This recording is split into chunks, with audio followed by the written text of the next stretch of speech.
space, the final frontier.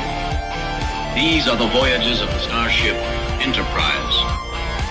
Its 5-year mission, to explore strange new worlds, to seek out new life and new civilization, to boldly go where no man has gone before.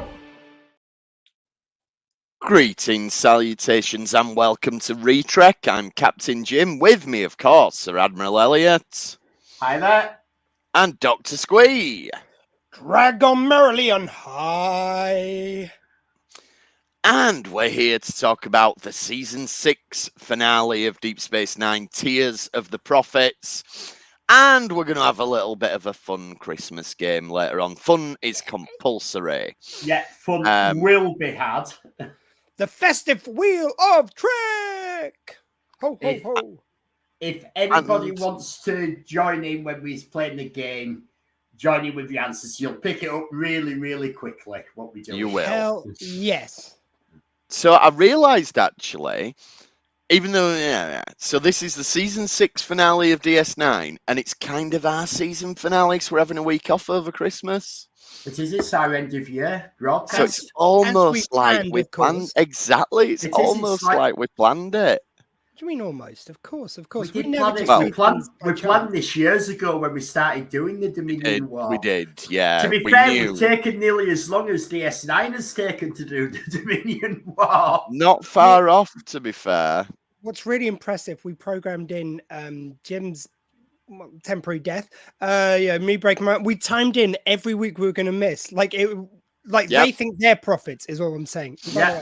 And we also accounted for all the new shows that were going to come out and that we'd have to cover. We did it all. It's like we actually know what we're doing. We do. We're so professional. We're such a right. professional I can't get outfit. through that with a straight face. Right. So Tears of the Prophets, then the Season 6 finale. So it starts off. I like that we get a call back to something we've established before with the Gratitude Festival. It's like the last time we saw it, it was the Luoxana one where everybody was like really horny for each other and everything. But it's been established that like this is kind of like Bajoran Christmas, so it's almost a Christmas episode as well. Almost a Christmas episode. So it's nice that they did a call back to that rather than just making up something new or anything. I like it when they make the world feel lived in and feel consistent. Yeah, it's great. Every time you want a festival, it doesn't need to be something new. You can go, exactly. Oh, let's do this a year later because that'll be like we've got continuity. Exactly, it's great. The only thing I'm going to say is like we have managed 2 weeks in a row to have the most awkward, shitty. I mean, it's C plot here. Of Kira and Odo trying to remind us they're in a relationship where it just doesn't really fit. Yeah, this one's a bit weird. So it's like he's arrested a Vedic. But it's just got no degree. Right at the beginning, he's arrested. No, I'm with Odo on this. Oh, yeah. I'm not questioning the guy broke the law. Yeah, and are they saying they're a fair law? Well, that's it. Kieran knows exactly what Odo's like, how he's a stickler for law and it's his be-all and end-all. So why is she shocked when he enforces it?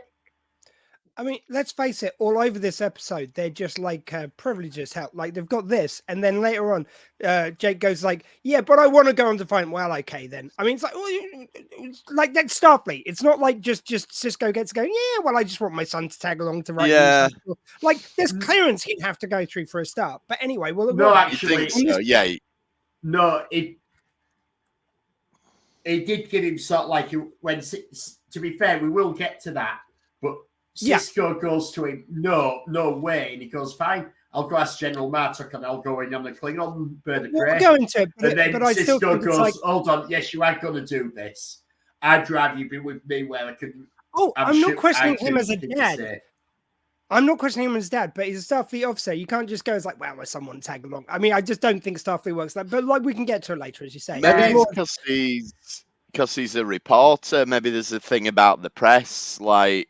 I'm not being funny, but Cisco is in charge of the fleet, and we have well established in Next Generation for 7 years that families do go off on starships. Oh no! I didn't say families don't go on starships.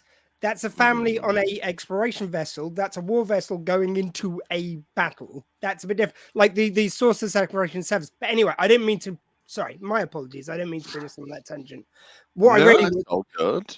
What I was really going for was with Odo and Kira, because it's like, right. First of all, like you say, like Odo's just doing his job, so like she shouldn't have a problem. There shouldn't be like string pulling because it's a Vedic.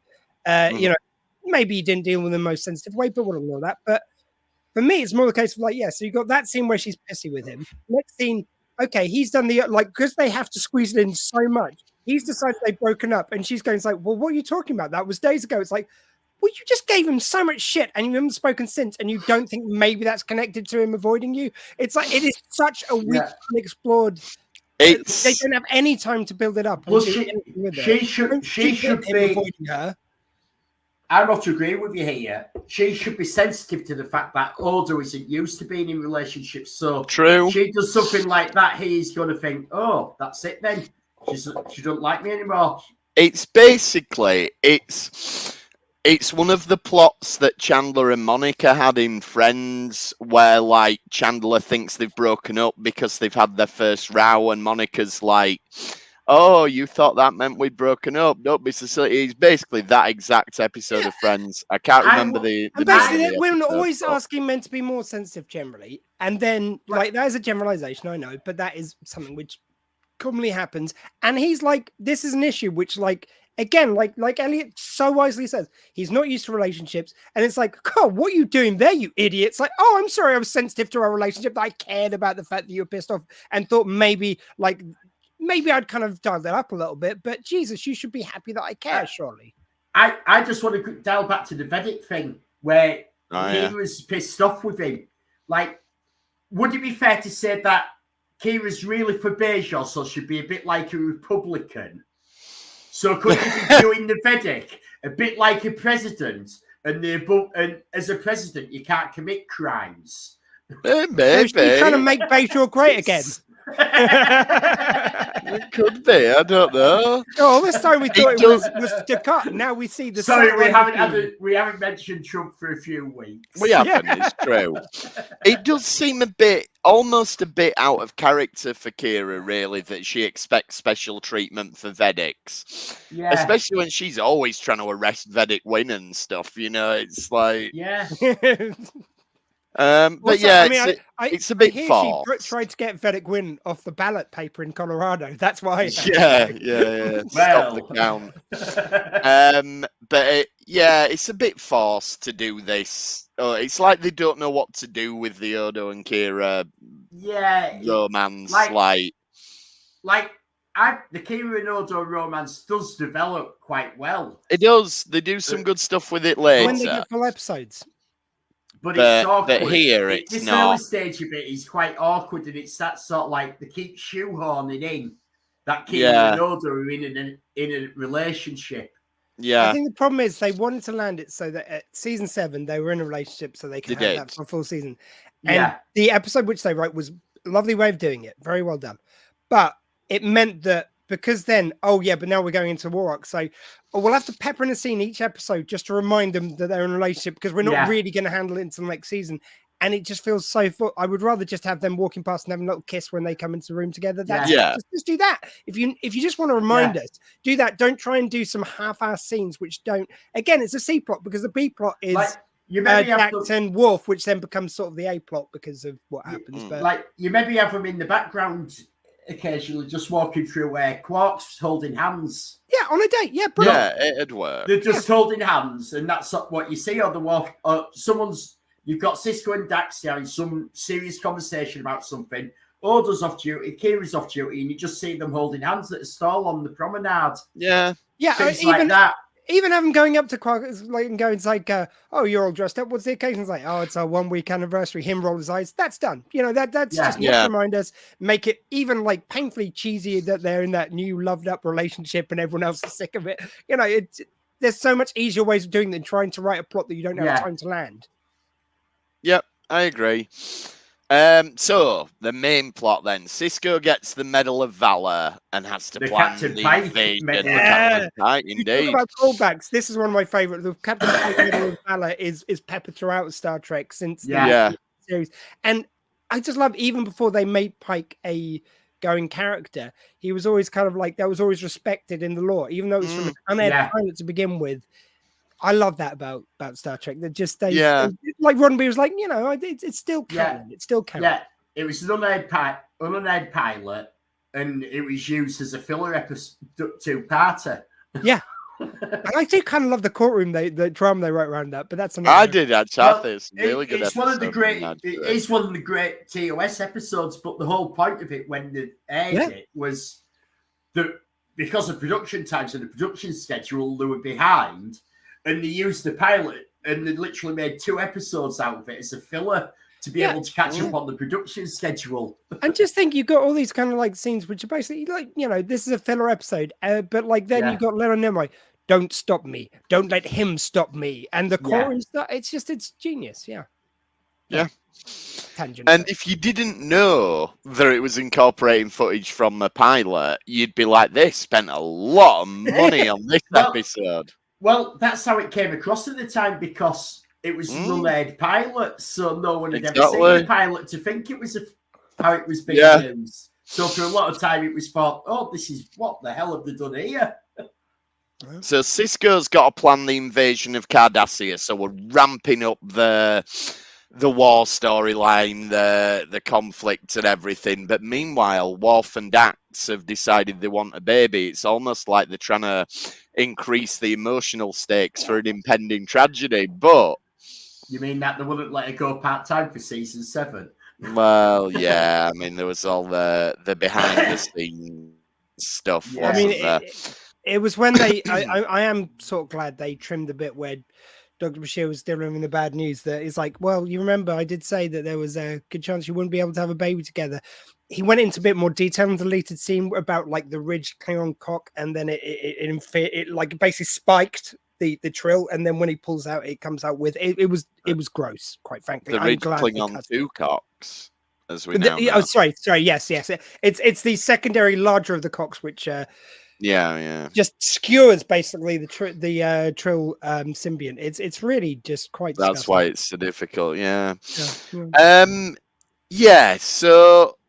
you get this introduced in this episode, which is cool, where you have Martok saying that him and Captain Cisco and Admiral Ross will all drink blood wine together on Cardassia, and that's called back in the very last episode.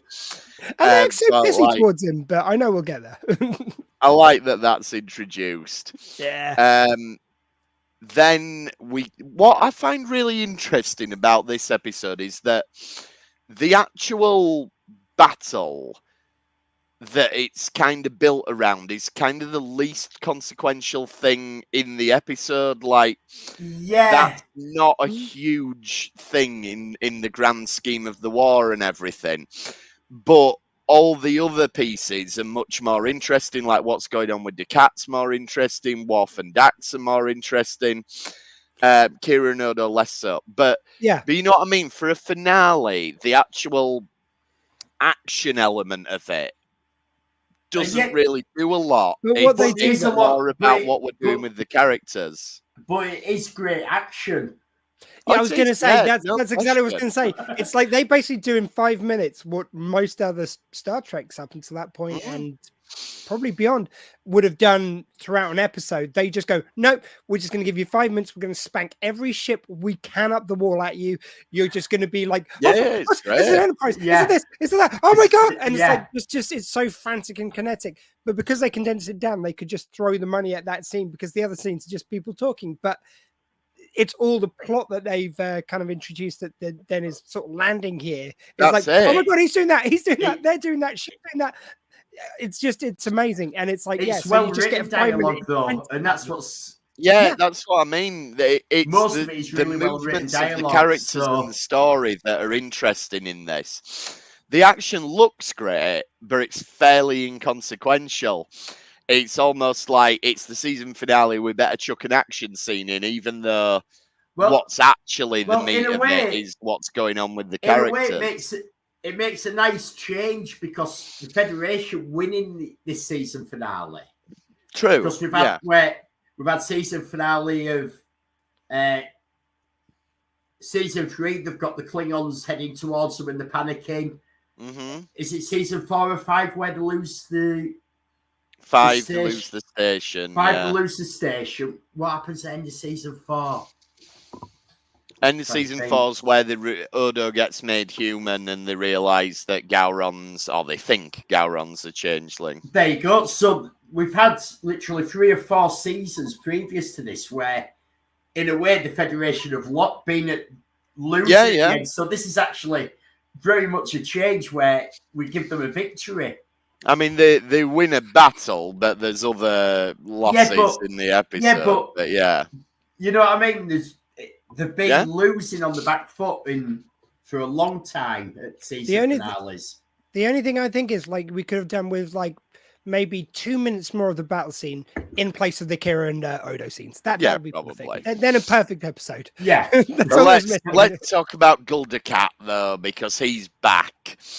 And this is the first time we've seen him since Waltz. And this is it's the first time we've seen him. I think that there is an episode where he comes back to taunt Kira, but we've not watched that one because it's not part of the Dominion War arc. But he's had this sort of religious experience now, and I really like this wrinkle that they give to the character, and I love the way he kind of justifies it. Like, I've been trying to fight the Bajorans, but it's the gods that I actually need to get rid of in order to... I think the thing which is perfect about it is it's like the fact that I love the way he played it. Wayne's just like, oh, just fuck off. Like, I can't even bother to kill you, just fuck off. And like, it's all every time it's the other Kardashian, Damar. It's Damar who keeps on saying, it's like, he goes like, no, let's hear him out. You know, he just asks a question. And because Wayne's just so beyond caring, it's like, okay, yes, just ask your questions, then we can tell them to fuck off again. And it's just like he's so tired of it. It kind of works because otherwise, it's like if you don't make him that level of like pissed off with him, he would just get out his gun and just shoot him. It's like he's beneath even doing that too. Is the genius of it. Yeah, and the dynamic with Damar's pretty good as well. So you've got Dukat almost, now that he's got this new sort of religion to him, he's like, oh no, it wasn't your fault that you killed my daughter. I forgive you. And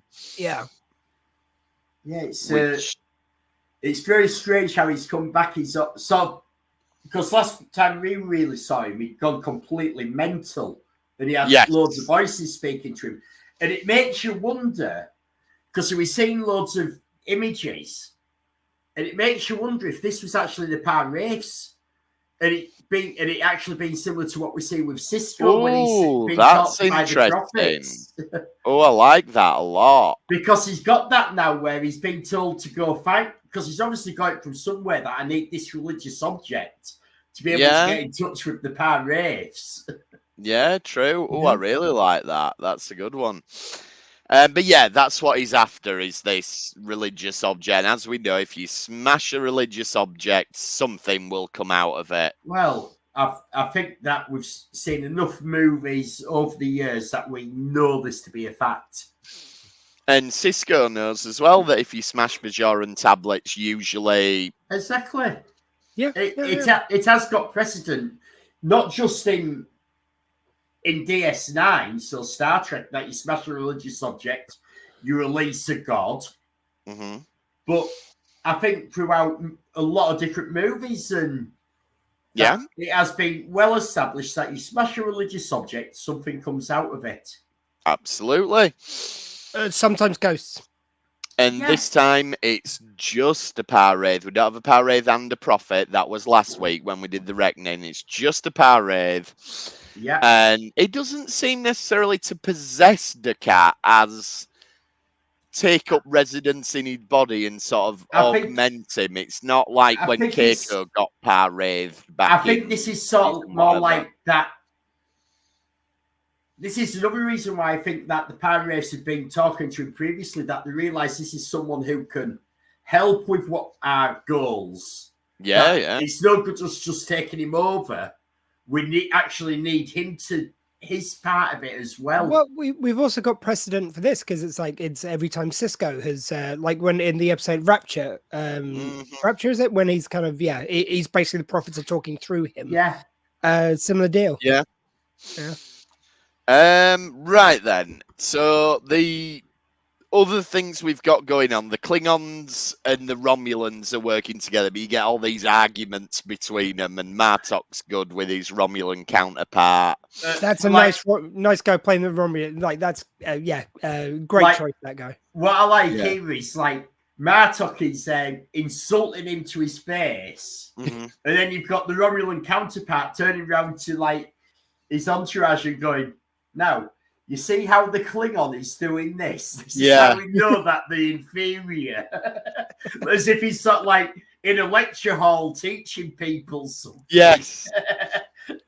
It's also like anything they say, he'll turn into like, well, no, you're shit. It's like, well, then we all better wish ourselves luck. It's like, Romulans don't believe in luck. It's like, it'll be more for the rest of us than you, bitch. Fuck you. I think it's a bit of a shame. It had maybe been one character too many with all DS9 supporting cast, but it'd be nice if we'd have got a regular Romulan to be.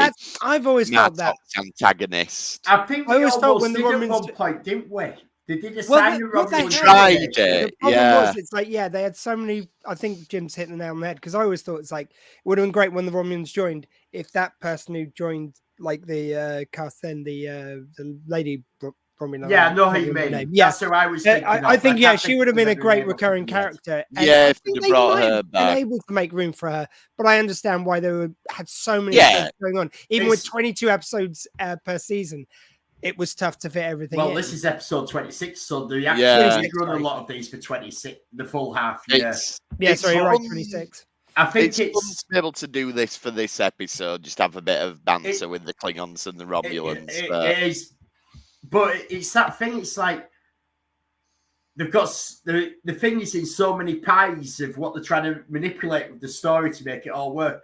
But then there's still filler episodes, so they could have done these things instead of some of the filler. But then you get to you're making things two-parters that are one-parters because of the. Also, I felt like at the time they probably not only the way the writers thought, but also the way studios work was.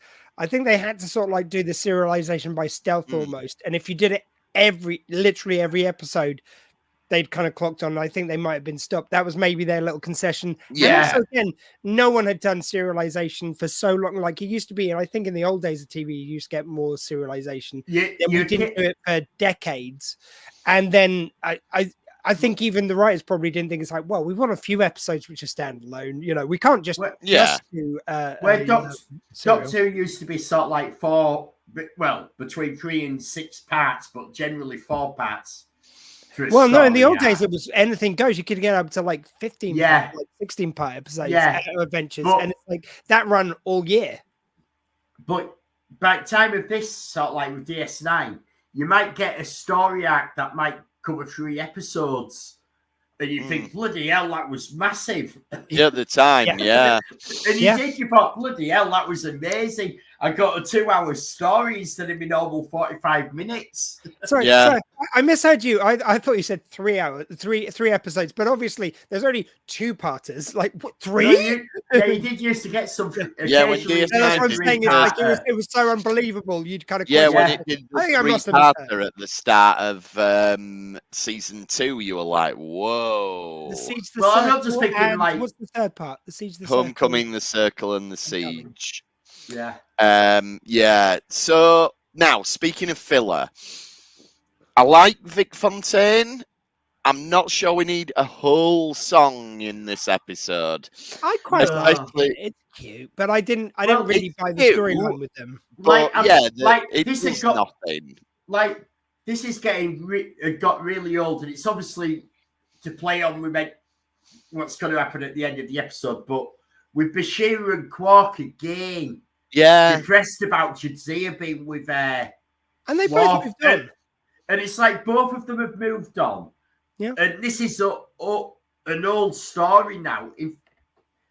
And she was already married. Yeah. Just because she wants a baby, that shouldn't be a huge surprise. If anything, you do what they did, like, in the wasn't the second, it was I think literally the second or third season where you had them trapped on the ship.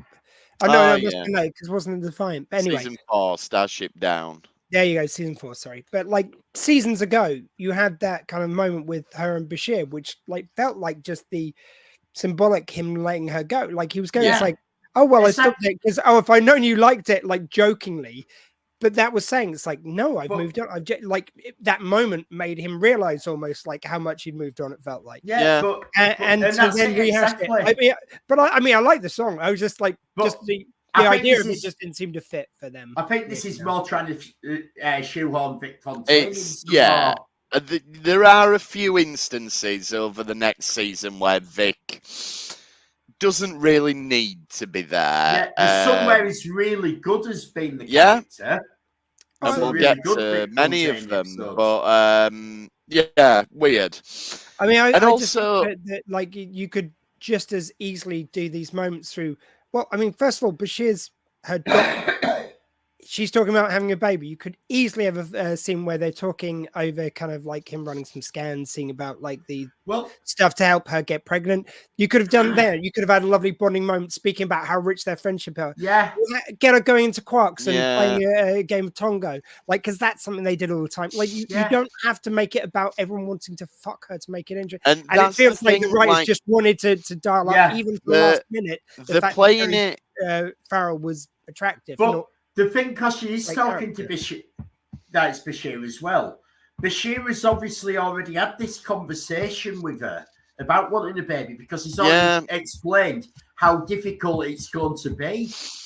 Yeah. And this idea that all of a sudden Quark's in love with Jadzia, like, we know Quark fancies Jadzia, but there's always been a bit of a flirty thing, but I don't think it was ever really put across that he's in love with her and that he actually thought there was a chance of something with them. It's always been played as kind of he fancies her. It's a bit of a flirty thing. It's this flirty. If you had anyone that he'd be in love with, it's probably more likely to be Kira.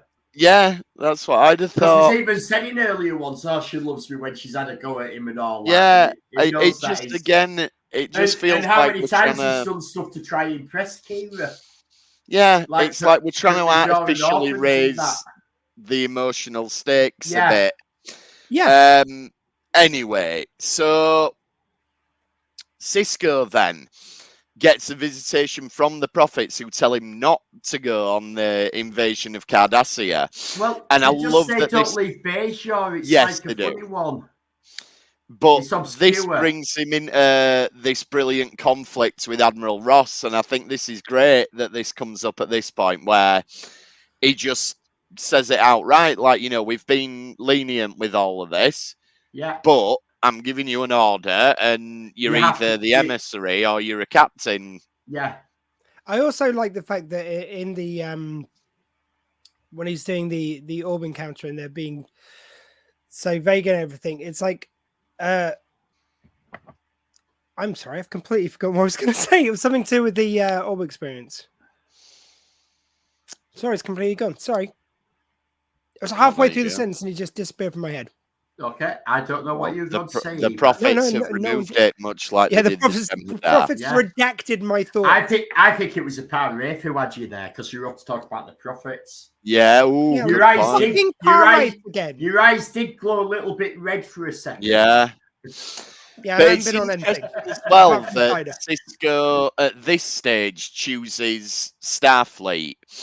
Whereas in The Reckoning, he chose the prophets potentially over his son.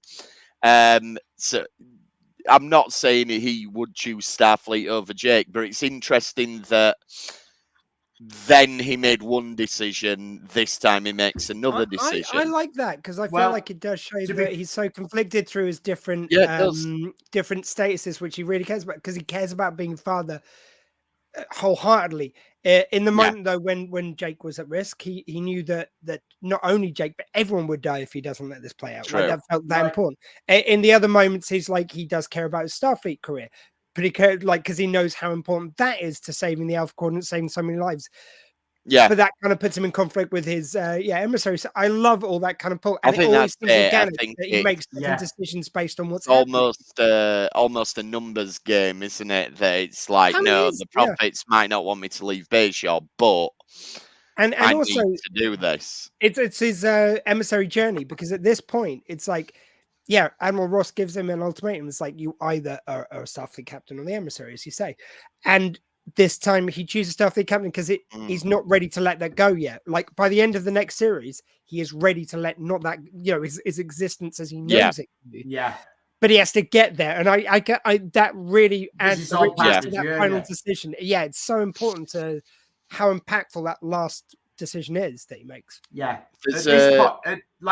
at this point, this is like, I know we say like with the Reckoning, it was Jake or the emissary. But this is the first time that he's actually had. You can be a Starfleet captain, or you can be the emissary. If the emissary, your Starfleet career is over. That's it. Make your choice. But he can go with Starfleet here, but still be the emissary. Just not making a choice for the emissary at this point. Can I just quickly get that other thought before I forget? Yeah. Just because when the wormhole prophets say when he's in the thing that they don't know what will happen if he doesn't follow the path, that also backs up what I was saying last week and what we sort of talked about the idea of when the Pirates are involved, they are uncertain about the future. Yeah, they can tell it until they're involved. Then it's like two gods, you know, with competing visions of the future. When they get involved, murky. Sorry, that was it. No, I like that. You're right, and it does back up what you said last week. I love that we're drawing out these details that you might not necessarily pick up on. There's also a good conversation between Damar and Wayoon about the gods, and Damar's really sort of dismissive, like the Pirates, the prophets, they're not gods.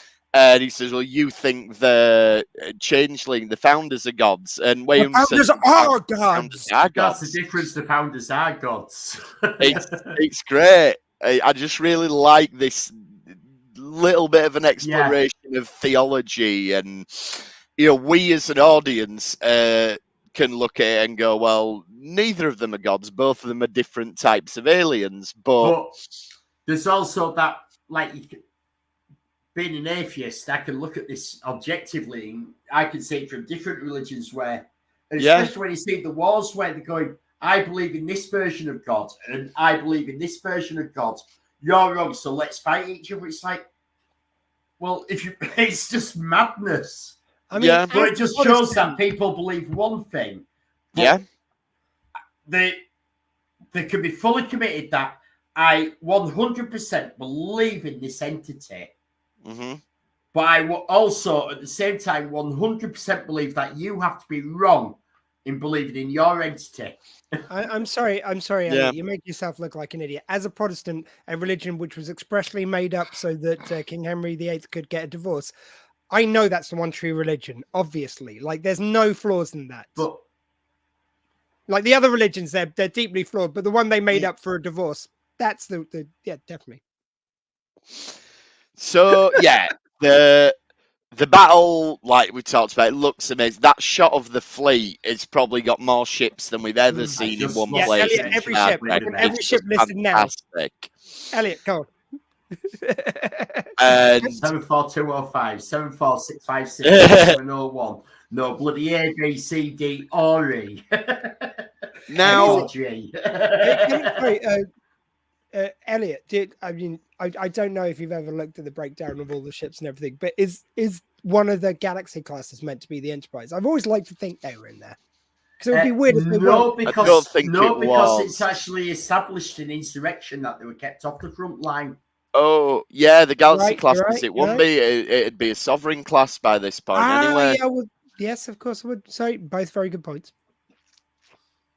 So we'll get to what happens to Dax then. But so again, the same model. to heighten the tragedy, we find out that it's likely they will be able to have a baby. And now, I don't think this is done as well as it could have been. It reminds me very much of Tasha Yar and how she died, where it's just Skin of bang, Evil you're Death. dead. It even became a kind of expression of skin of evil death at the time. Yeah, there's no real dramatic weight to it. It's very disappointing for such an iconic character as Dax. Yeah, that she it's just literally goes- she turns round, the cat goes boom. Bang. I know she gets goes some to draw- words she goes- later, but She goes to draw a gun and he blasts her. Gone. Well, yeah. you guys know I hate name dropping, but when I was talking to Terry Farrell about this, she did mention that it's like it was just the kind of dismissiveness, and we all know the reason it came about was because Paramount not wanting to give her a raise, and she even said it's like, look, what I'll do is I'll do the last series, but just write me out a few episodes so I can do some other work, pay me the same, which you're giving everyone else a pay rise, and they just went, nah, fuck you, like who do you think you are? And she goes, I think I'm Dax. And it's like, it's just, it was so disrespectful. And yeah, the way it's handled feels like it's an extra level of disrespect not to give yeah, it's just very. Well, I was just going to say, it's like, it's this whole baby thing. It's like, you knew this was coming up. Why not just pepper that in a few other episodes that they're talking about? Yeah. Then they're struggling to have a baby. Then when they find out you could have even had her having just become pregnant in this. Well, episode. my idea was going to be, I think then it's too, like, they don't want to, I don't think they were ready to do something so hard hitting at the time. Maybe now they would, but I don't think in the 90s they were ready to do that, or early 2000s. I think they would have. I don't know, but I think, like, if you just had at the beginning of this episode, Julian kind of running excitedly telling them they could have a baby, again, you engage him into the plot organically as well. Like after episodes of us knowing they want to have a baby, they're struggling. He's tried some therapies, but he's going like, this is the last shot, and I don't think it's going to work, And then in the beginning of this episode, you've got the joyous moment. It would have been so much more impactful. And yeah, give her a death, which, like, maybe have her find to cut, maybe having her something, it's wounding just, him on the way out or something. It's just so dismissive. It's just. And yeah, it doesn't even get a grasp for anything, or nothing. Yeah, just bang dead. It's awful how they kill her off. Like you say, so it is very it's a skin of evil death. Yeah, but it also raises the stakes how evil the cat has become here. Well, yes, yeah. Like there's been points where the cat's been evil and he's come back and he's like that. But this point, no, there's absolutely no way he's ever coming back from this. That's definite. But I think you could still done that, but maybe have it so that, like, what he's going to do, if it was successful, it would have, like, blown up the station as well. And because of something she does last minute, like, she's shocked, she's wounded, but she kind of pulls up and manages to reprogram. She does just enough before she dies. She sacrifices herself to save everyone else. Exactly, she could crawl to get help, or she could crawl to stop it blowing up the station. Like, there's she can't stop the wormhole being destroyed, but like there's other people in the temple when he turns up, and she gets them out before something. Perfect. But anyway. It also closes the wormhole. And I love Wayoon, his interaction with that, where the cat's just like, well, it took him away from the gods, so it's win-win. And he's like, no, you told us you were going to get the fleet back, and now we have no way of ever bringing them back.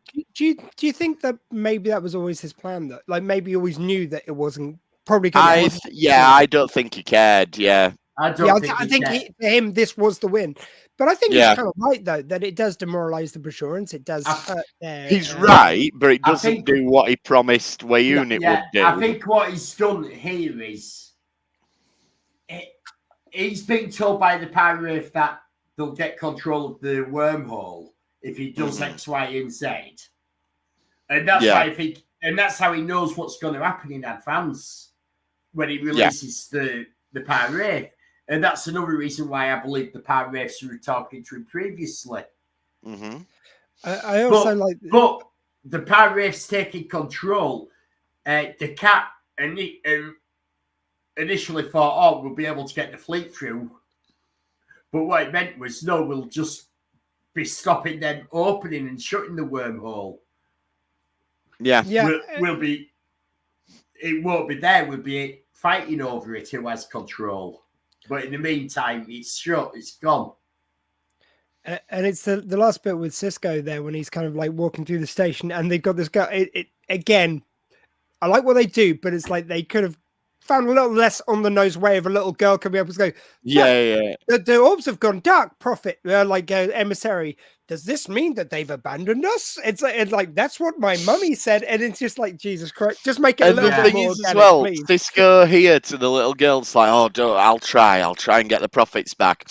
And then he gets to his office and goes, right, lads, I'm off. See you later. Yeah, you see, I thought to begin with, but I did think it's like, I think this is kind of like, it's almost his pilgrimage. Like there was a thing which they feature on the Big Bang Theory, but I've heard at other places they talk about it, where it's like, I forget if it was Einstein or another physicist used to do menial work to try and kind of free their brain up to think of something. Yeah. And it's almost like that's what Cisco's doing. He's going to peel spuds so he can like just concentrate on the he doesn't want family, he doesn't want anything else. He wants to be concentrating on his potatoes so he can free his mind up. This is broken Cisco both as the emissary and as a Starfleet captain. This is a serious problem. But I didn't feel like he was giving up somehow. It just didn't feel like that. To be fair, I do something similar to that. If I'm working on something with my electronics that I'm doing through a model and I can't work out how to do it, I go for a walk and I'll start. It'll all come to me in the middle of my head because I'm not doing anything. I'm just foot in front of the other. Yeah. There's no way, no specific place I'm going, just walking. And it frees up my head to start thinking about stuff. And if it was other characters or other people, you might think it's like, well, you just fuck you off back to like you're just running away. Whereas like it just seems so purposeful somehow. And like again, it's a gift of Avery Brooks as well. Like it's this great acting that you always feel like he's so intently looking at the potatoes and throwing them. It's like, I'll be in a minute. And it's like something else is going on just in that moment alone. Yeah. What I am surprised. Can I just flip back on something? To when they first go on to the Defiant and they're about to go off to battle, how they get on, and Garrick's already there in O'Brien's joy, really, and he goes, well, it's not every day I set off to start liberating my home world. Yeah, that's not like, that's one way to look at it. It's like, hold on, that's obviously how Garrick could look at it. Yeah, of course. You're looking at this as an invasion and an attack. He's looking at, no, my home world has been taken over by these. And that's going to come full circle by the end of next season as well. I also like to think that O'Brien has that conversation and goes like, oh, fair play then. Right, just going to check this console to see what he's fucked about with. You never trust him alone with the console. Well, is it Garrick who comes up with how to defeat the weapons platforms, though? And he goes, I've noticed something. Yeah. Yeah. One thing about Cisco, I'm a little bit surprised that Admiral Ross was okay with it. Like, right, so you've just led an invasion, you've done well, you've got a victory, but the wormhole's closed. Though I don't suppose, actually, Starfleet would be that bothered about that. So they'd be like, well, there's no way they can get reinforcements through them, so that's fine. I think they would still. I think they still see the strategic importance of the wormhole. But it just seems a little, it's one thing Cisco's saying, I need a leave of absence, but for Starfleet to grant it to the guy who's in charge of basically the Federation's front line. I've got a feeling he's gone to Admiral Ross. Look, I need time. I'm sure. You know I'm the emissary, and I made the choice for Starfleet. I've just lost my best friend. I've lost that part as well. I need some time to process. And you either give me this time or I quit for good. And I imagine that's the conversation that's gone on with Admiral Ross. Yeah. You made my choice. I've made my choice. It's cost this. I need time to process because I can't function until I process this. Yeah, I'd also throw leave of absence or I'd also throw in, like, if they were that worried about their most strategic point, they would have made him captain on day one. But look, we've already covered that. I'm just saying, it's like they don't seem too picky about who they put on there. Oh, the guy was just about to quit. Yeah, sure, he'll be fine there. That'll be no problem. We'll just, what, are you going to promote? No, we're just going to keep him as first or as commander, and not promote him, and he'll be fine. And we get that beautiful symmetry with last season where it's like he's taking his baseball this time, so he's not sure if he's coming back. Well, Kira says, I'm not sure if he is coming back. Exactly, yeah. She goes, when the station was took over, he deliberately left his baseball because he was coming back for it. I would also just throw in one other thing to circle back very quickly. I do love the bit, like I always love the bit where the Jem'Hadar just kind of do their suicide runs, just slicing through ships. It just always looks great, and just the reaction to it's really nice there as well. Where he's going, like he basically may as well have just gone fuck, like pretty much that's it. Yeah. Well, it's like Worf says when they're first going in, and they said that there's so many Jem'Hadar ships, and Nog goes, but they won't stand a chance against a fleet this size. And Worf just goes, yes, that won't matter to the Jem'Hadar. No. They will exactly. That's it. And final thing I wanted to call out is it's great that Worf does the death howl because it shows Jadzia was a Klingon warrior, that they have to obey the Klingon death ritual. I think that's just a great touch that they put in there. Yeah, and you just get Sisko just standing at the back there, just like he just puts a hand forward to her. That's it. It's very nice. Yeah, it's the bits of it are really well done. It's just the actual death bit that isn't. Well, it's everything. Everyone else is serviced in the plot better than she is. That's she's absolutely. It's just the final fuck you to her as an actor, and I think it's just I'm sorry, it's hard to. No, the final fuck you to her as an actor comes in the series finale, but we'll get there. Oh, when they do the callbacks. Yeah, when they do the flashbacks. Yeah. But anyway, we'll wrap that one up then, and we will be back next year. Well, we may do one before next year, but we'll be back after Christmas either way. And we'll pick up with the season opener for season 7, which is the 2-part episode. And that's going to be a load of fun. And we're pretty much covering about 80% of season 7 because we might just cover all season 7 to make it easier. As you could do, to be fair. But we're going to play a little Christmas game. So we are. The Wheel of Festive Trek. Yeah, we're going into the Nexus, into Picard's fantasy. We're going to be going into a bauble on Janeway's tree. We're going to be playing the Festive Wheel of Trek. Whoa. Ooh, I'm sorry, but I didn't put any festive graphics on it, so you'll have to have it do. Oh God, this is always the tough one. I can never think of anything. I know. So we're just going to play a game, and we're going to spin some wheels, and I've got all the different series set up. A character will come up, and we're going to think of what will be a great Christmas present. So I thought, as an example, I'll spin.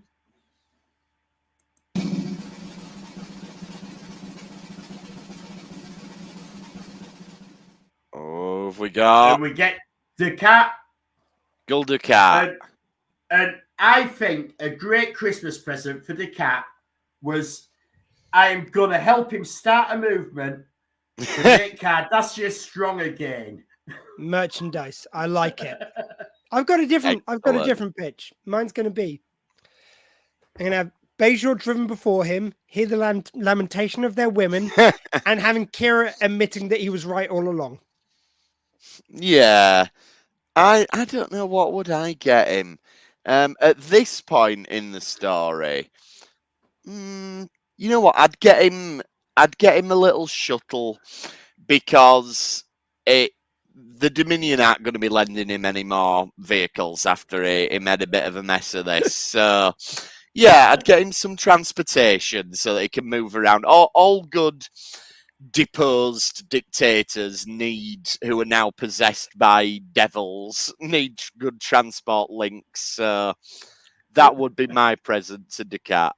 I've got to say, the reason why I love playing with this with you guys is like Elliot's always punching with the answer. Jim's like story time. Like you've got a whole you've got villagers, you've got a setting. It's great.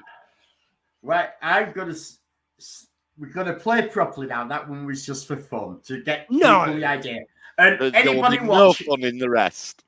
Anybody watching, if you've got ideas of what would be a great Christmas present for them, please pipe up. Yeah.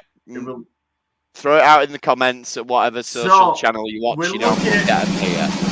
We're looking at Discovery. Oh, man. I've got it. A starring role in an episode before she gets killed off or taken off the coast. That's my Christmas present to her. Are we all thinking of something for Nan, or are we going to get a character each? To be fair, I can give us a character each. Oh yeah. So I'll have a different character. Book. Okay, shall we play it like Mock the Week, where it's like who's got a pitch for this one? Like they like who's got a pitch? Who's got something to book? Yeah. Well, I'd get book a book. There we go. Book a book about book. I would make it Guinness Book of Records because somebody always gets that for Christmas. That's teamwork, guys. I think that's the only time they ever sell the Guinness Book of Records. You couldn't move for them other day or in town, and they're just throwing them at you. Okay, who else have we got? Another one on here. I think that one's Elliot. Oh, Tyler. Therapy. I would get Tyler a shiny black badge for his new role. I've got an idea actually. I would give him a Klingon or an English to Klingon dictionary for while he's waiting for his memories to all come back. Yes, good idea. Yeah, I'd get him a supporting role in a spin-off TV show because I'm sure he was promised that at some point and it hasn't happened. Bless him. Oops, I forgot to remove Tyler, so if he comes up again. Oh, I thought we were going to go for another wheel. Stamets. Oh. Magic mushrooms. Like the mushrooms have messed with him. Time for him to mess with the mushrooms. Yeah, why not? I would get Stamets matching toothbrushes. Oh, I love that. I don't know if are we gonna play this wheel again, or are we gonna go to the next one? Because would you like me to pick up the next wheel? Well, just before we do, I'm just gonna say, Admiral Silver Daddy Bear, I would give him my heart. Well, I was worried that one had landed on Tilly actually, because you probably don't want to hear what I'd give Tilly for Christmas. I think we know what we don't each give Tilly. I don't know why we're missing some. Let's just go with what we got. Okay. I think we got enough to choose from there. Yeah, plenty. It's already so. Oh, there we go. Oh, the mystery. We all get to pick one. I say we all get to pick one if that's happened. I'll spin it. I don't know how I think. Oh, Keiko. I would get Keiko a joke book so she can have a sense of humor. Similar. I was going to say I would give her some storylines so she didn't have to keep on getting treated like she's just the Wicked Witch of the West in every plot. Yeah, I want to go off the stage. I'd stop making her be naggy it's the worst. Yeah. No pitch, James. No, I think.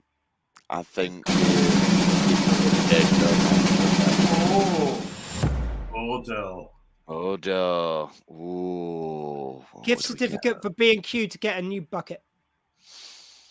I was going to say new bucket, actually, but he's past the bucket stage where we're at right Has now. he picked the bucket by now? Yeah.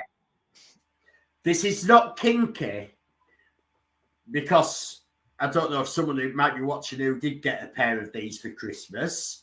No, the kinky I is would when get, Jim I swings. would get Odo a pair of handcuffs because I've never seen him arrest someone properly with the hands behind the back. That's true. That's true. At least Sloan, when he arrested Bashir last week, or the other week, at least he did it properly. Yeah. All I'm going to say is the kinky is what Jim puts in the bowl when he's playing with swinging.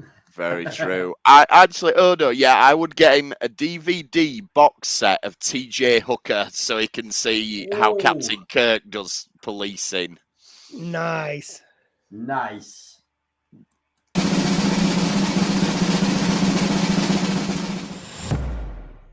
Oh, Kira. Oh, the shape-shifting Kama Sutra. I get Kira the Anarchist Cookbook. I bet she wrote it. Awesome. Should we have a different wheel? Give us a different wheel. Let's get the next wheel. I will give you a different wheel. I will work my way down. Actually, that's also what I might give Kira a whole work. No, anyway. Now. Ooh, Archer. Archer. I would give Archer a cameo in the new Quantum Leap. Oh, I would give Archer another season of NCIS New Orleans. I would give Archer another series of Men of a Certain Age, which he started with Ray Romano and the now late great Andre Bragan, like the captain from Brooklyn Nine-Nine. Yes. Wow. R.I.P. So that one's for Andre.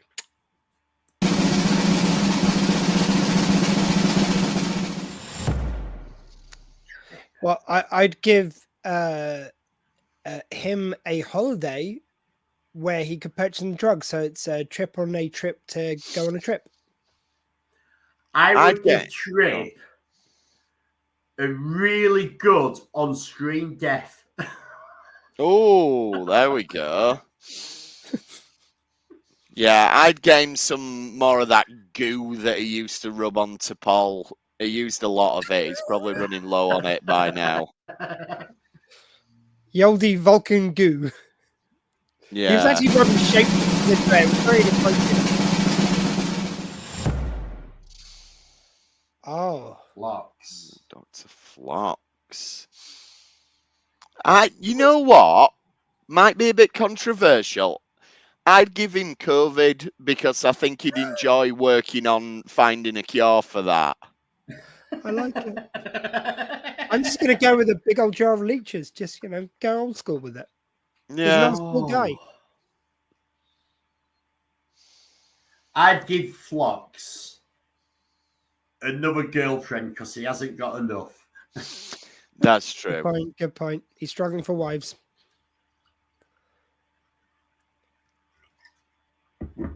Are we going to have one more Do you want Enterprise? another Enterprise? Yeah, one more Enterprise. Go on, one more Enterprise. Oh, Hoshi. Hoshi. Can I just go really on the nose and go a universal translator? It would have saved us so much time. Yeah, it really would have done, wouldn't it? Yes, it would. I'd give her a memory wipe from that episode that was just Beauty and the Beast, so she doesn't have to remember that one, because that was pretty bad. Nice. I can't think of one at the moment. Yeah. Go on, let's go to another series. I think we actually avoided all the bad ones there. Oh, I don't know if you heard that from Willow. She was just like, oh, in the background. She was pissed off Right. that Paul didn't come up. Do we want a Jeffrey Combs? Fuck yeah, we want a Jeffrey Combs wheel. Oh, the Jeffrey Can we Combs just do wheel. one from the Yeah. Jeffrey Combs wheel? Yeah, just one. Oh.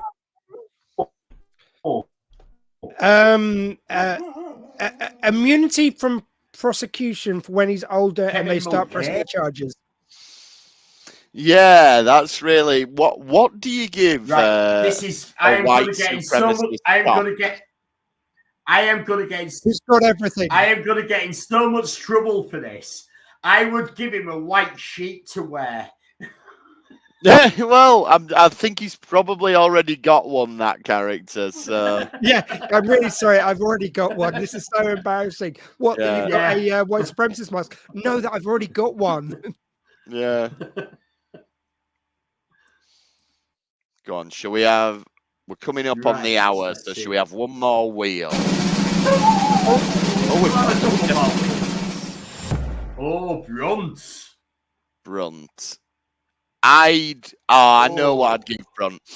I would give him all of Quark's secret logs and indexes and ledgers and everything, because he's been trying to get Quark for years, and I think that'd absolutely make his Christmas. I would give Brunt a universal tax rise for everyone else. I would give him a joint made only from weed, so it's Brunt with the blunt. I'm just going to go for one. Shall we go for another wheel? Have you got a little while left, Jim? Can we play a few more wheels? Yeah, we can. Yeah, I can. I don't mind playing for, like, it's not often that we actually finish at an hour. This is true. I don't want to commit everyone else, but if you guys got 1, 2, 3, 4 more wheels. Let's do one on each wheel for the next ones. Oh, a couple on each wheel. Oh, lower decks. Yeah, I'm cool. I'm not in a rush. Lower decks wheel.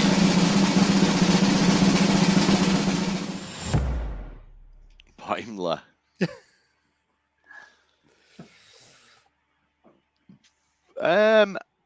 I would get him a promotion to full lieutenant. Ooh. Yeah, get him a new pip for his collar. Oh, that's nice. He'd love that.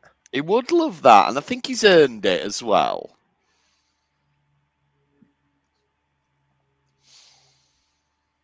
I would get him a trombone so he can be just like his hero, Will Riker. Yes. Very nice. I was going to say a bottle of number 27 hair dye, which I believe is his color. Because he's worth it.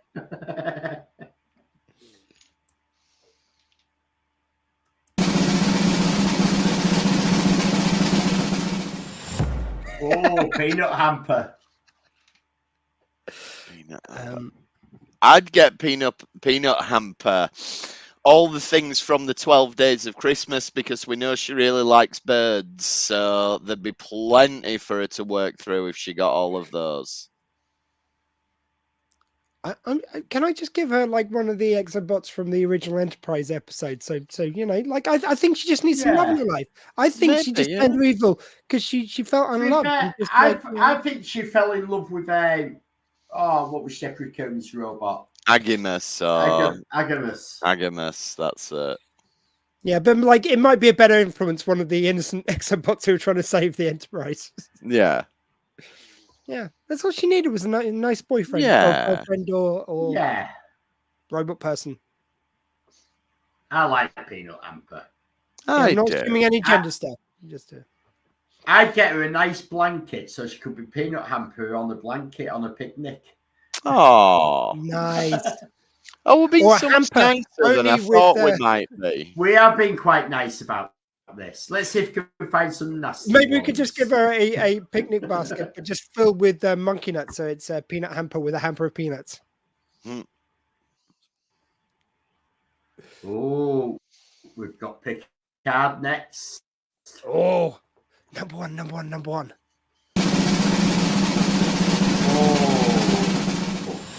Oh, hell no. Well, what do you get? The Romulan assassin who's got everything he wants. Hey, Dad? You get him a nice sharpener and oil to keep his sword sharp. Yeah, pretty good. So I'm going to say a dad. Sorry, that's so mean. help it. And the dad's going to be sure, so he's just going to be a bastard to him. Oh, that was nasty. Yeah, there was. I reckon through a freak of time loops and everything that Picard and Laris could be his parents, but that's another story that they haven't covered yet. Could have been, yeah. Or Seven and Raffi adopt him. Oh, that'd be nice.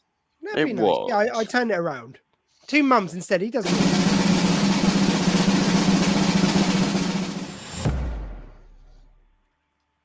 Captain Shaw. A spin-off show. Come on. I know he's not with us anymore, but we would have all been happy for a Captain Shaw spin-off show. An emergency engineering hologram. Could be. I was off to say that he came back as an EMC. Yeah. I'm going to give him for Christmas. I'm going to give him a cameo from Geordie LaForge. Oh, that's nice. Yeah. Yeah. Shall we have one more on this wheel? Go on then. Yeah.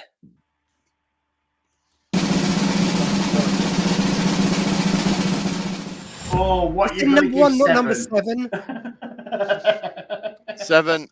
Probably not what you think. I think I'd give 7 what everybody wants to give 7, which is a starring role in Star Trek Legacy. Paramount, that's what everybody wants. Can we please get it as soon as possible? Yeah, Captain 7.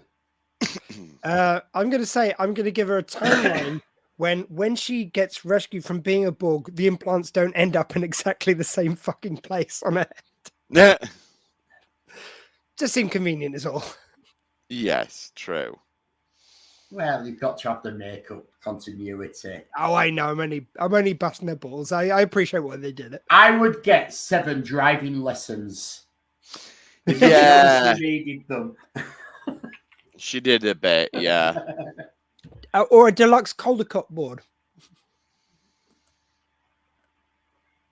Right, what have we got next? Oh, we're on Prodigy. Oh, Prodigy. Oh, Murph. I would get Murph his complete own toy line. Yes. Of Murph. Some merchandise. Yeah. Oh, good time made better. Works, doesn't it? Jimmy, you got a pitch for Murph? I came up with merchandise. Yeah, no, that's fine. That's fine. I feel my work here is done. Okay, what I'm going to give Murph for Christmas is I'm going to say Prodigy coming to a new, so let's say Netflix on Christmas Day. Let's say Netflix. Nice. And I'll tell you what I'm going to do. Wherever I go Christmas Day, if they have access to Netflix, I'm going to put Prodigy on so that the viewing figures are just astronomical for that same day. I'm going to put it on every device. Well, it just like, happens, how did it get cancelled? I went to 4 houses that day. It just happens that I have it on access on at least 4 devices. There we go. So we'll leave Prodigy running all day. Everyone watch Prodigy Christmas Day, like and beyond. Just put it all.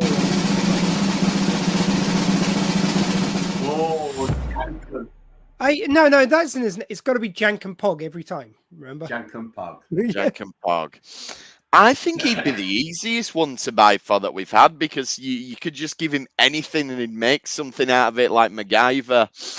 So whatever's left over, everybody's boxes after everybody's opened the presents and the wrapping paper and the bits out of crackers that nobody wants and the leftover bones from the food and everything, just give him all of them and he'd be happy as Larry. I think that's a pretty good pitch. Yeah, I mean, to me, it's like it's hard to buy for because the one thing which he really needed, as pretty much the whole crew did, was a family because he was left on his own and he got that. It's like I don't think I can beat the present he was already given. Oh, it's so sweet. It's like a Christmas miracle. Yeah, I like that. We love Prodigy, so we're having a third one. Oh yeah, Paula Janeway. I would give Paula Janeway a complete backup so we get her in season 2. Yeah, I'd give her a hollow Chakotay. Oh, no, that's no. Keep her ew. company. That's nasty. Well, Okay, I- I'd give her a hollow monkey instead. Yeah, now they should be happy. I would give her all her memory back of what happened to Chakotay and the violent, brutal murder that fell upon him. I'd watch that.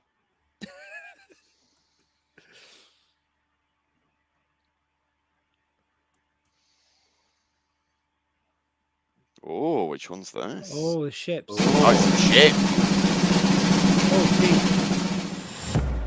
Oh, what would you get this? I know what I'd get the Cerritos. Go on. I would get a turbo lift that actually goes from the saucer to the engineering section straight away.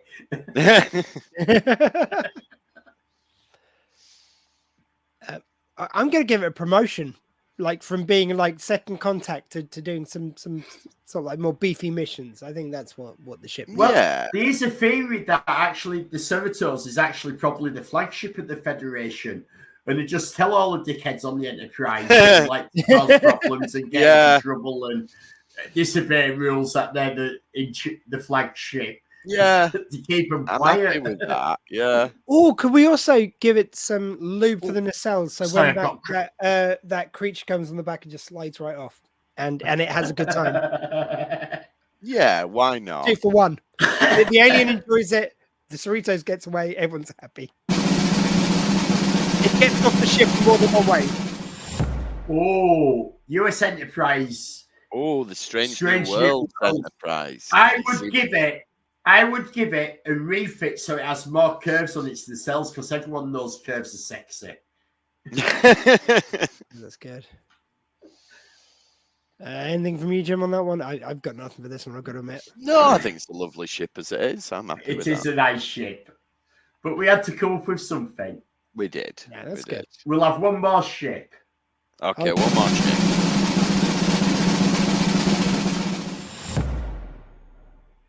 USS Discovery. I would give it. Okay, carry on. I would give it a hero shot so we can actually see what it looks like properly after 4 seasons. That was exactly what I was up to say, but you started before me. There we go then. and I'm again going to give it magic mushroom. So let's see where the fuck it ends up after that. I want to see a stone spore drive. Oh no, that was. Oh, we've already had that. We've done ships. Yeah, done this is ships. our last Strange Strange New Oh, Worlds. is there not a Voyager one? If you scroll down, I think. don't know what happened to Oh yeah, we had No, if some you scroll fun, down, it's yeah. got a scroller on the side. Oh bloody hell! There's loads more.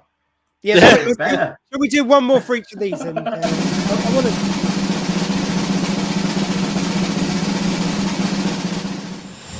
Oh, Hemmer. I would Resurrection give- spell. I would give Hemmer Geordie's visor. I was going Or to say Geordie's that. visor, or a version of Geordie's visor. Yeah, that's exactly what I was going to say. So, yeah. Oh, actually, I thought a better one for my answer, not than yours. Parachute. He could have done with it. Yeah, he could have done with a parachute. Bless him.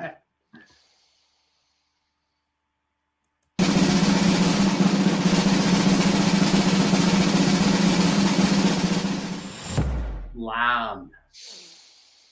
I'd give Lan a new surname so she can stop worrying about it. I would give Lan alternate Kirk so she can have the love of her life. No. Yeah, beat mine. I was going to go with blow up Dolkirk, but yeah, you win. Yeah. Yeah.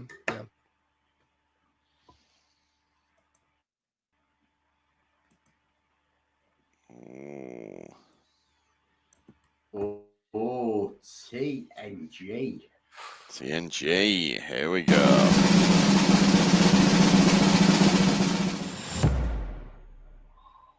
Ensign Rowe.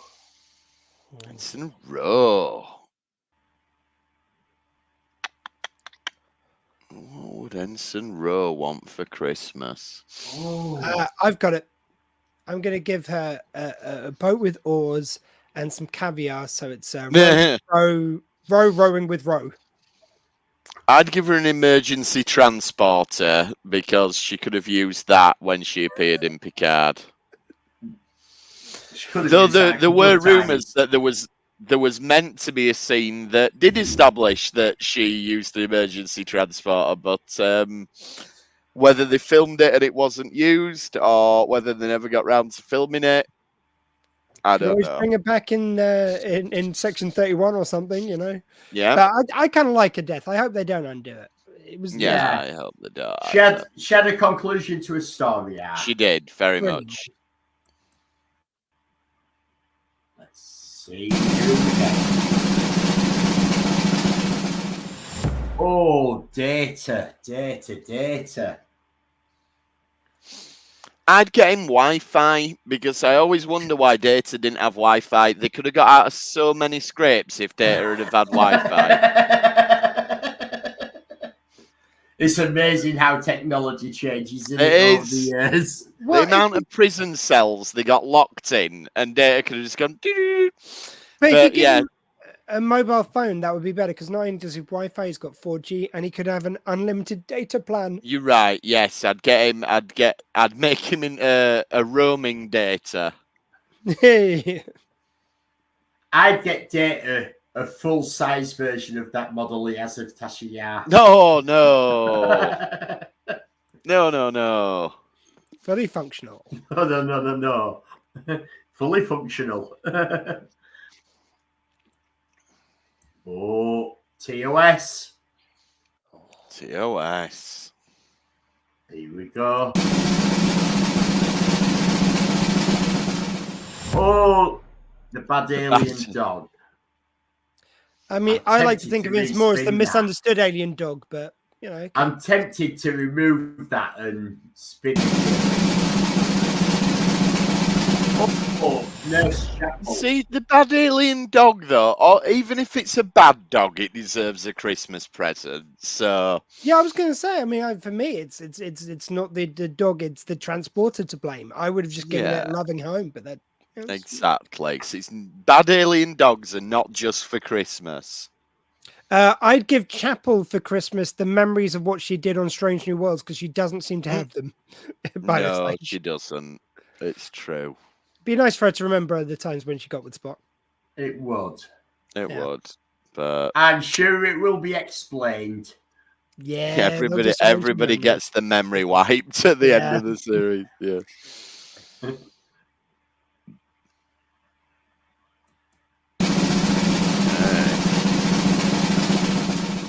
Oh, a hoorah. More lines. Yes. Scotty. Oh, yeah, in Star Trek 5, maybe. Uhura, you know what? I'd get Uhura Wi-Fi as well. Wi-Fi is such a good present for so many Star Trek cast members. I'd just get an earbud like what we have now. Yeah, some AirPods. And some AirPods instead of sticking that thing in the ear every day. You see, that's what you're not realizing, Elliot, is like it's just an earpod, but they had to. That's a booster to go around the universe. Yeah, it's a signal booster. New wheel. New wheel, last wheel, I think. The last. I think we got two more, didn't we? Is the last one? We have got two more. We've got villains. Oh, villains deserve stuff. Oh yeah. General Chang. I'd have got General Chang a muffler for his exhaust. Catalytic converter to hide his exhaust fumes. I'm going to go with some string for his eye patch. I mean, you realize you could have just done that. No, what? I didn't have to just nail it in. I didn't have to do that. Why didn't no one tell me this? I'd have got him the BBC Shakespeare adaptations. Nice. read by Patrick Stewart, even better. Yeah.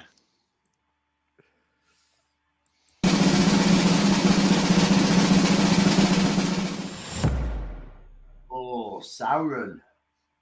Sauron. What could you get for that man? Oh. He's very difficult to buy for. Saurian Brandy. He might like that, yeah. I think Sauron. Saurian Brandy. All right. For Sauron, you get him a wife, because that's all he wants is his wife back. That's true. Yeah. A bit of perspective, I'd get him. Don't destroy civilization, Soren. It's not nice. No, I've got it. Cement for that wall, then Picard would never have got through.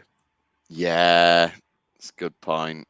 Let's see. I'd get him. Actually, no, I'd have got him a history book because he doesn't read history. Nice. Oh, we've got the Borg Queen. Borg Queen. Which one? Oh, the proper Borg Queen, the original Borg Queen. Yeah, Alicia Craig. Be honest with you, like, this isn't me putting this on her, but like in one movie, she's trying to get Picard to be her king. Then, or like one thing. In another one, she's trying to get Data. I mean, she seems to just want a boyfriend. I just put her into one of the TV movie comedy, like, the Christmas movies where she falls in love with this guy in a checkered shirt. That seems to work out. You see, I'd go the other route on that. I'd get her, like, maybe a spa day, like a pamper day, because she needs to learn to be happy in herself. She's not defined by the men that she assimilates. So I think she just needs to. I just get a fully functional Borg drone.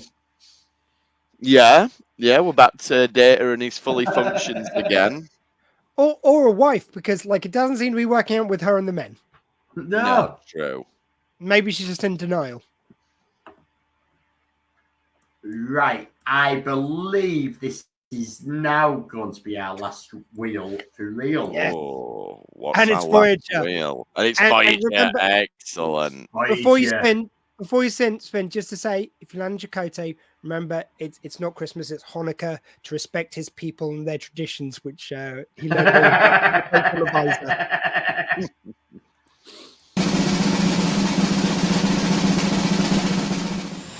Oh, 2 bits. Oh, a shuttlecraft and the head start. yeah. Yeah. We seem to pull 2 bits all the time. It's almost like it's rigged, the Voyager wheel. And it isn't. No, it's not. I promise the Voyager wheel is not rigged. He accounts for 2 people, so it's got more chance of coming up. 2 bits, I'd get him a new captain. Because the last one obviously didn't work out for him very well. It didn't, did it? I did love the callback not Prodigy. Lower Decks, yeah. When it's like, oh, let's see what Janeway done. She must have come up with a brilliant solution. Oh man, she just straight up killed him. Oh no.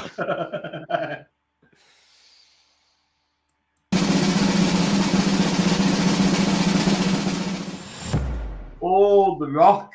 The Rock. What would I get? The Rock.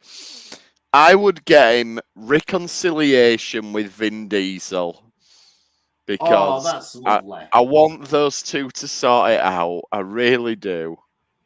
I like that. I think I'm going to give him a fry up because he's always asking people to smell what he's cooking. Who's cooking for him? It's getting a nice fry up. He'll enjoy that. Well, he has his own personal chef who. I give him another bash in the ring to win the world championship again.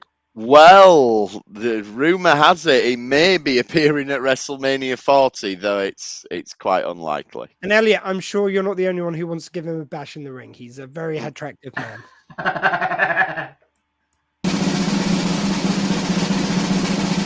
Oh, we've got another dog. I believe you mean Molly. I mean, just Janeway's dog, like that defines her. Just saying.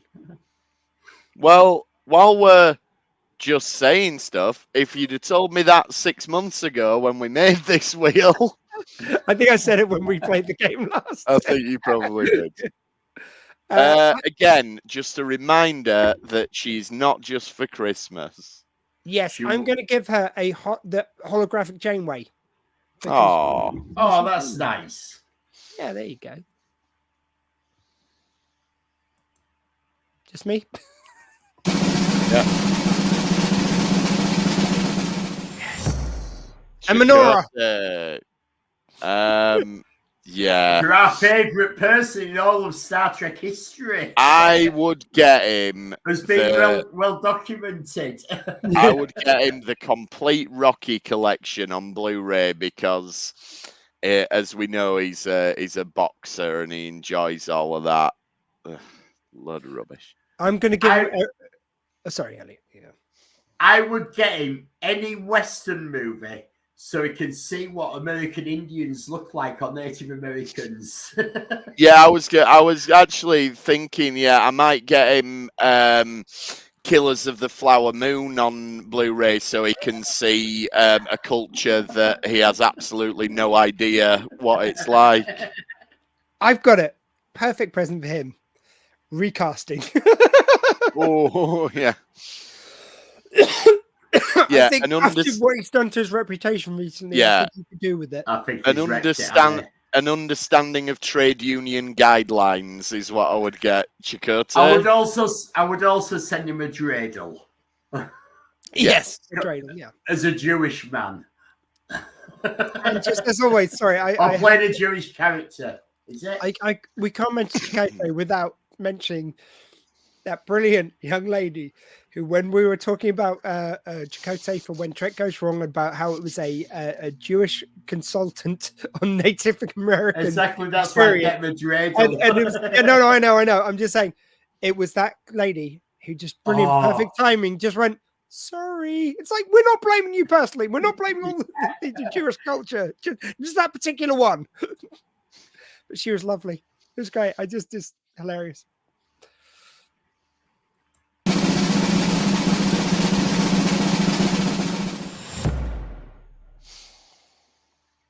Tom Paris.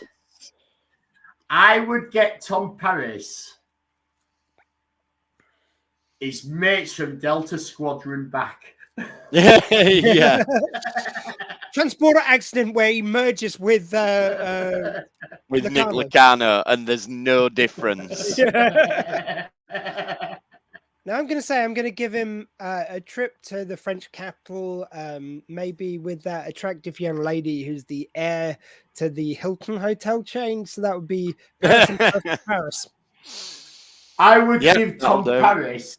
I would give Tom Paris custody of his lizards, because we all know what Janeway does with creatures that are produced strangely. Tuvix, not mentioning any names. Well, at least she just abandoned the lizard babies on a planet. She didn't kill them. Yeah, she didn't kill them. If they were allowed to live. Oh, and there they are. Oh, Janeway's lizard babies, yeah. I would get them loving parents. Yeah. I mean, therapy, straight away, therapy. Like, if any character in Star Trek needs therapy, it's Janeway's lizard babies. Yeah, poor soul. A good lawyer to sue the parents. At least a nice lizard environment, like you get like the tanks and everything. Yeah, a 100-watt basking lamp. Yeah. Yeah. I think that's the one to end on. Yeah, that was good fun. Good fun. So as I said, one more put forward. Last one. Oh, go on then. Go on then. Oh well, there's only one thing. I would get Kim a promotion. Absolutely. I was going to say a flute, because it's one time a band camp or a new clarinet at least. Yeah, promotion it has to be. Yeah. Promotion, absolutely, for Christmas. So basically what we're saying is we're going to kill Janeway, because that's the only way it's going to happen. Yeah, that's the Since she's become Admiral, she's blocked it. It solves a lot of the ills, doesn't it? Anyway, so as I said earlier on, we will be back with season 7 of Deep Space Nine. In the meantime, you can get in touch with us at RetrekPod. We're also retrekpod@gmail.com. We're all over the different social medias, including Retrek Model Studios on YouTube, where Elliot is currently doing what? We're still working on Roof's Impaler, but as you know, I'm going to be shooting quite a couple of videos over Christmas, and you're saying, so you're going to be shooting quite a few videos over Christmas while I show models. So keep an eye on Retrek Model Studios for that. Dr. Squee, what have we got coming up on the Dr. Squee show? I'm just going to say, subscribe to King's Toy Box. I know you haven't got any new on there. King's Toy, but you never know if we get any toys for Christmas. We might have a King's Toy Box video to go on there, so we'll see. There you go. Well, the Dr. Squee show is actually having a bit of a change up. So on Boxing Day, it's going to be a pre-recorded last version of the radio version.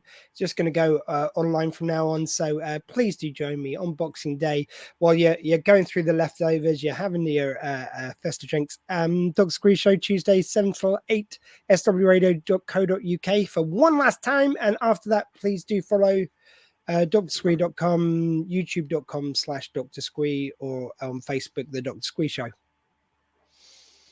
Awesome. And thanks for trekking with us this time. We will see you next time on the Retrek. See you next year. Merry Christmas, everyone. Drag off your ho-ho-hos and LLAP.